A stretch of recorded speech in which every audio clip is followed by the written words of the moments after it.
ان کی نجکاری بھی تو ہونی چاہیے. شاید چھوٹی کمپنیوں میں تقسیم ان کو جی اس وقت بھی وہ نجکاری کے اس میں تھے. تقریباً Sui northern and Sui southern اور also part of the active list. Absolutely اس پر بھی کام ہو رہا تھا. دیکھیں وہ تو سارا پروسیس 400 MMCFD کے آپ دیکھ رہے ہیں کہ گیس ضائع ہوتی ہے اس ملک کے اندر, پتہ ہی نہیں لگتا گئی کہاں ہے.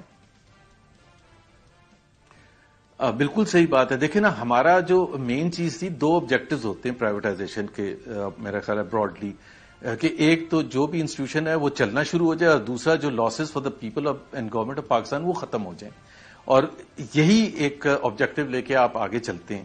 اگر وہ لاسز, اور کیونکہ جب ایک دفعہ لاس سچویشن شروع ہو جاتی ہے, جیسے پی آئی کی آپ ایگزامپل اٹھا لیں, 1987 سے لے کے آج تک صرف ایک دفعہ ہوا ہے میرا خیال ہے 2004 یا 2005 میں when it was profitable. Other than that it has been in loss. اور جب میں پی آئی کی بات کرتا ہوں, ڈونٹ فرگیٹ مہر کہ we were also talking about the two hotels that PIA owns. ایک تو وہ Roosevelt in new York and Paris, new York کا ہوٹل ہے اور دوسرا پیرس کا ہوٹل ہے, اور اس کی بھی جو ایسٹیمیٹڈ تھا وہ $700-800 ملین تھا نیو یارک کا ہوٹل, اور وہ $500 ملین تھا.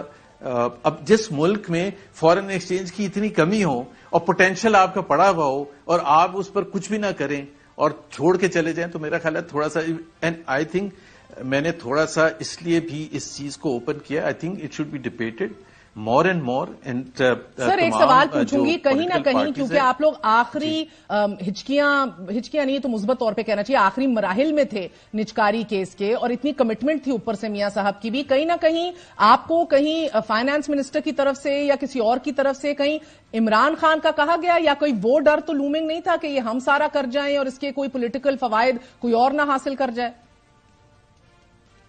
نہیں یہ نہیں تھا. عمران خان کا یہ ضرور تھا کہ ظاہر سی بات ہے, آپ کو بھی پتا ہے, پہلے دھرنا جب ہم اپنے سٹارٹ کیا تھا اور پیک پر تھے کام کے حوالے سے, میں نے جس طرح ذکر کیا نا, جب دھرنا ہو رہا تھا 4 مہینے کا, تو آپ کو پتا ہے کہ dharna was physically not possible for people to come, and obviously ہمارے جو فائنینشیل ایڈوائزرز تھے وہ سارے گورے تھے, باہر سے آنے تھے, چاہے وہ لا فرمز تھیں یا چارٹرڈ اکاؤنٹنسی فرمز تھے یا انویسٹمنٹ بینکس تھے, تو وہ it was a very difficult political environment. اور پرائیویٹائزیشن میں جو دو میجر ایسپیکٹس ہوتے ہیں, ایک تو professionally it has to be managed very properly, and the other challenge is کہ پولیٹیکلی اس کو کیسے. سو سر بفور آئی ریپ اپ, آپ کو آج بھی نہیں پتا کہ, میں ریپ اپ کروں گی, آپ کو آج بھی نہیں پتا کہ ڈار صاحب نے کیوں روکا, why he pulled the plug, you don't نو؟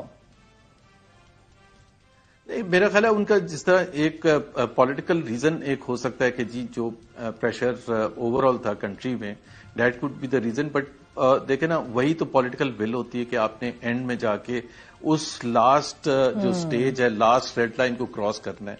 اور اگر آپ نے لیبر کو بھی منوا لیا, جو کہ منوا لیا تھا, تو اس سے زیادہ کیا اچھی بات ہو سکتی ہے. اور میاں نواز شریف کا ایک ڈائریکشن تھی that the central focal point of the privatization process must ensure that the employees are retained as much as possible. Yes. محمد زبیر صاحب بہت بہت شکریہ ساتھ دینے کا.